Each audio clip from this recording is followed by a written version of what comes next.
আল্লাহর নবী বলেছেন, রমজান মুবারকে যে ব্যক্তি উমরা করলো সেজন্য আমার সাথেই হজ আদায় করলো।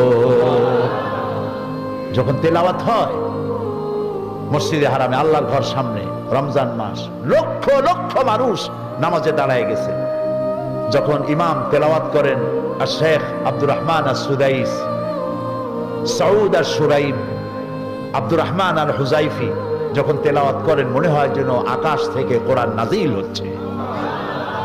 নামাজে কান্দাকাটি আমি জীবনে এর বাইরে কোথাও দেখি নেই। নামাজে কান্দাকাটি, ইমাম কান্দেন, জাহান্নামের আয়াত, জান্নাতের আয়াতগুলি যখন পড়ে ইমাম নিজে কান্দে, আর গোটা হারাম জুড়ে কান্না রোল পড়ে যায়।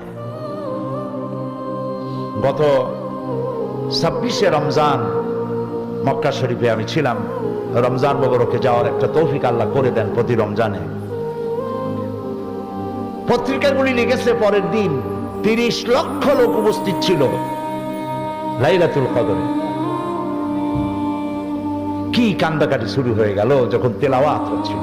কোরআনের মতো মজা পৃথিবীতে আর কিছু নাই। সুবহানাল্লাহ।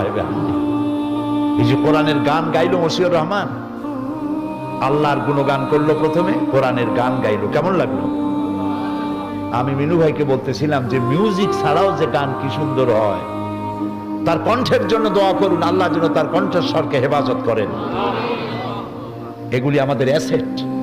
ইচ্ছে করলে সে যদি গানের লাইনে চলে যেত, গান বাজনার মধ্যে অনেক চড়া দামে বিক্রি হইতে পারত, কিন্তু সে তার এই প্রতিভাকে আল্লাহর কোরআনের জন্য, ইসলামের জন্য ওয়াকফ করে দিয়েছে। আলহামদুলিল্লাহ। প্রিয় ভাই সব, এ হচ্ছে সেই কোরআন।